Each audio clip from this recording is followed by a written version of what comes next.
આપ સૌને મારા રાધે રાધે. તો આજે છે રાધાષ્ટમી, રાધાનો પ્રાગટ્ય દિવસ. અને આજે હું રાધાષ્ટમીનું વ્રત કર્યું છે. મેં ગયા વર્ષે પણ કર્યું હતું. કારણ કે એમાં પહેલા તો મને છે ને, હું સાચું કહું ને તો ખબર નથી કે રાધાષ્ટમી ક્યારે આવે. રાધાનું આમ ટૂંકમાં એનું જીવન કેવું હતું ને મને એના બિલકુલ ખ્યાલ જ નહોતો. પણ આમ જ્યારે રાધા સાથે એક લાગણી જોડાણી ને એ પછી બધું મેં આમ શરૂ કર્યું. બાકી હું કોઈ પણ જાતના વ્રત નથી કરતી કે મેં ક્યારેય કાંઈ નથી કર્યું. ખાલી મોગલમાંના મંગળવાર રહું છું, બાકી મેં ક્યાંય આમ ટૂંકમાં કોઈ પણ વ્રત જ નથી કર્યા. પણ આ રાધાષ્ટમીનું વ્રત એવું છે કે જેમાં બધું એમ મેં મસ્ત રીતે કર્યું. આમ એકદમ ખુશી ખુશી કરું છું કે કેમ કે મને ખબર નહીં એટલો એના પ્રત્યે ભાવ છે ને, તો ગમે છે. વ્રત કરવું પણ ગમે છે. બાકી બહુ જલ્દી મને એવું બધું કરવું ઓછું ગમે. એમ ટૂંકમાં ગમે ને એવું તો નહીં, પણ ઓછું ગમે ને હું નથી કરતી એમ. તો બસ આપણે વ્રત કરવામાં એમ ટૂંકમાં સરળ વિધિ છે એની. આપણે જે ફળ ફૂલ ટૂંકમાં એ પણ ધરવું હોય તો ચાલે. પછી મા માટે માને હે ને અરબીની સબ્જી બહુ ભાવે, પણ એ શું એ મને જ નથી ખબર.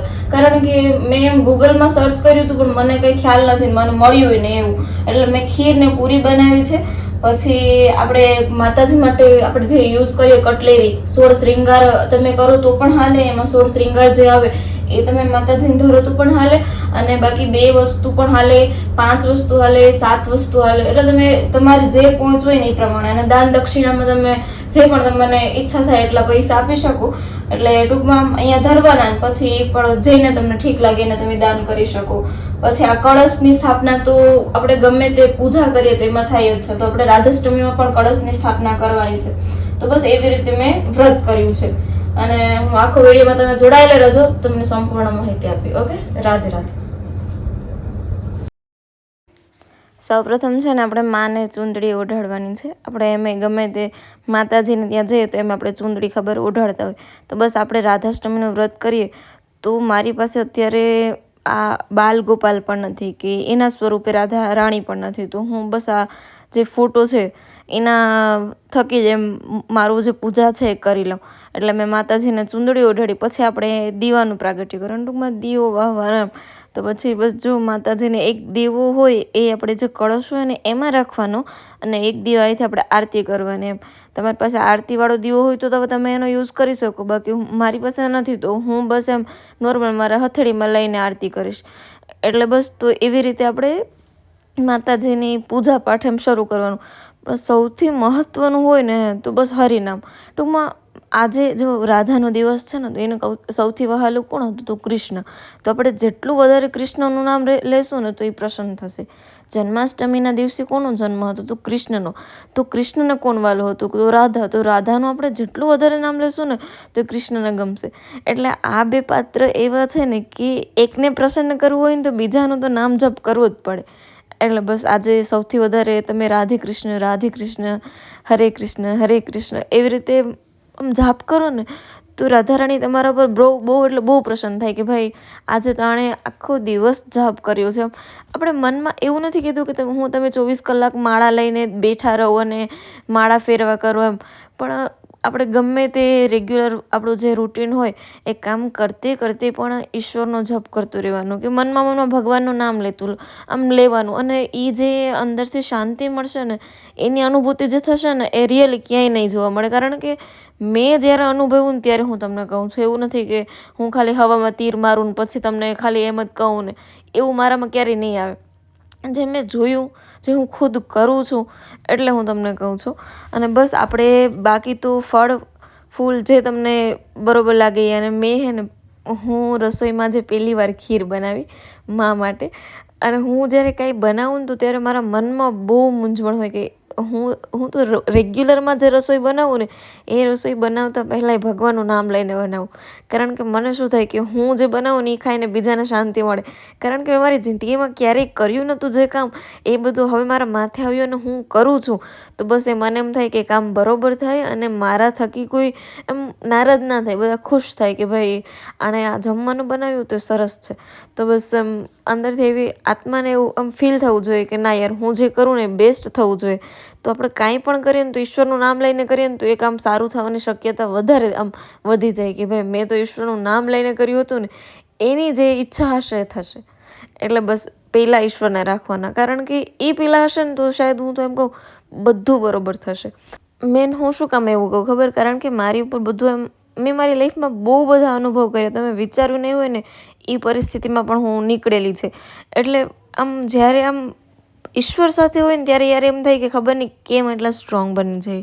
એટલે મેન તો હું બસ એ જ કહેવા માગું, તમે ભલે ગમે તેને માનો પણ એટલા દિલથી માનો ને એટલો એના પર ભરોસો રાખી દો ને, એના પર બધું છોડી દો કે ભાઈ તમે જે ભગવાન કરો ને બધું ઠીક એમ. તો આમ જે ભાવ એ તમારો અંદર પ્રગટ થશે ને એની કોઈ સીમા નહીં હોય, સિરિયસલી કહું. અને આમ અનહદ ભગવાનને પ્રેમ કરવાનો યાર, ઈશ્વર સાથે જે લાગણી જોડાશે ને એ સાથ છેક લગન આપશે. બાકી તો દુનિયામાં તમે કોઈ વ્યક્તિને પસંદ કરશો, એ આજે કાલે સાથે આજે નથી, આવું તો ચાલતું રહેવાનું. પણ આમ ટૂંકમાં ઈશ્વરને પ્રેમ કરો. આમ હું અત્યારે રાધા રાણીને આમ જમાડું છું ને તો મને ખબર છે કે એમાંથી ફોટો ફ્રેમમાંથી તો એ નથી જમવાની, પણ મને એવો અહેસાસ થાય કે હા એણે મારા હાથનું ખાધું છે. ઈશ્વર ભેગા હશે ને તો એવું બધા અહેસાસ થશે. એ ખબર નહીં ફિલિંગ શું છે, એ શબ્દમાં બહુ જલ્દી ના એમ કન્વર્ટ થાય કે ભાઈ હું 2 શબ્દ એના વિશે બોલી લઉં તો કે હું જે પણ તમને કહેવા માગું એ તમારા તરફ શાયદ પહોંચી ગયું. એ નથી પોસિબલ એમ, કારણ કે હું ગમે એટલું કહેવા માગું પણ છતાંય અમુક શબ્દ છે ને એ મારા અંદર છે ને એના પ્રત્યેની ભાવના હોય ને એ તો નીકળી જ ના શકે. આ તો શબ્દ નીકળે, લાગણી છે ને એ શબ્દ થ્રુ નીકળી શકે, પણ લાગણી જે છલકાતી હોય એ તો અમે એને જોઈને, રાધા રાણીની ફોટો જોઈને મારી આંખમાંથી આંસુ હોય ને તો એ લાગણી છે. તો હવે એને શબ્દમાં કન્વર્ટ કરીને તમને કેવું એ થોડુંક મુશ્કેલ થાય. એ માને હું મારા પાલો વડે જો એનું મોઢું લૂછી શકું ને તો મને એમ થાય કે એને નેપકીન રાખવું અલગ સાઈડમાં, એનાથી લૂછું. પણ નહીં, એ મારી માં છે, એને હું મારા કપડાથી સાફ કરું તો મને ગમે, એના નામનો જપ કરવું મને ગમે, કારણ કે એમ થાય કે યાર મારી માં છે. ભલે ને આજે રાધે રાધે રાધે રાધે હરે કૃષ્ણ રાધે રાધે હરે કૃષ્ણ, બસ આમ એમ થાય કે આખો દિવસ આમ મસ્ત જાય, બસ જિંદગી મસ્ત જાય એવી રીતે. અને જે મુશ્કેલી આવે ને તો એ મુશ્કેલીમાં એ સામનો કરવાની મને તાકાત આપે, એના સિવાય બીજું કાંઈ નથી જોતું. અને મેન તો શું હોય, આપણો પરિવાર ને, તો બસ એ બધા હળીમળીને રહે ને બધા એમ ક્યાંક આપણા નજીક રહે, ક્યારેક કોઈ પ્રત્યે એમ દ્વેષ જાગે નહીં, ક્યારેક કોઈ પ્રત્યે એમ થોડુંક મનમાં આમ ઘણીવાર થતું હોય, ફેમિલીમાં પણ એવું થતું હોય. પણ બસ ઈશ્વરને એ પ્રાર્થના કરવાની કે મને છે ને એવી શક્તિ આપો કે મારા થકી કોઈ દુઃખી ના થાય. હું જ્યારે માતાજીને પ્રાર્થના કરું ને ત્યારે બસ મારી પ્રાર્થના આ જ હોય કે ભગવાન મારાથી બધા ખુશ રહેવા જોઈએ, હું કોઈને નડવી ના જોઈએ, હું કોઈને મારા કારણે કોઈ દુઃખી ના થવું જોઈએ. બસ આ મનમાં એક એવી ભાવના હોવી જોઈએ કે મારાથી બસ માણસો, જે લોકો છે, જે દુનિયા છે ને એ પ્રસન્ન રહેવી જોઈએ. કારણ કે યાર હું કોઈકને દુઃખી કરી તો થોડીને હું ખુશ રહેવાની. એટલે બસ આ એક અંદર છે ને આપણી અંદર ગાંઠ વાળીને રાખી લો કે ભાઈ હું છે ને એમ ઈશ્વરને એવી રીતે ભજીને, એવી રીતે એને આમ ટૂંકમાં ખુદનું સમર્પણ એની પાસે એવી રીતે કરીશ ને કે બસ આમ એમ થાય કે યાર હું એનામાં ખોવાઈ ગઈ. આ શબ્દ આમ હે ને નીકળી આવે અંદરથી, હું શું બોલું ને સિરિયસલી અત્યારે મને નથી ખબર, પણ બધું નીકળી આવે ને હું બોલતી હોઉં. તો છે ને એ પણ મારો એક ભાવ છે ઈશ્વર પ્રત્યે કે બસ એમ શબ્દની મને અત્યારે એમ થાય કે અહીંયા જોડણીની આ મિસ્ટેક છે તો એ નથી દેખાતું. મને એમ થાય કે બસ હું તારા વિશે બોલું, જે પણ કાલું ઘેલું જે પણ હોય એ બોલું, બસ કે બસ તારું વર્ણન કરું કે તું કેવી છે, તું આમ છે. મને તો એમ થાય કે મેં ક્યારે તમે કીધા જ નથી, આમ તું કરો દઈને પ્રેમથી બોલાવું. ને આમ મેં તારા માટે આજે ખીર બનાવીને તને બસ ભાવી હોય, મને તો એવું થાય કેમ કે તને તો ખબર મને કંઈ આવડતું નથી.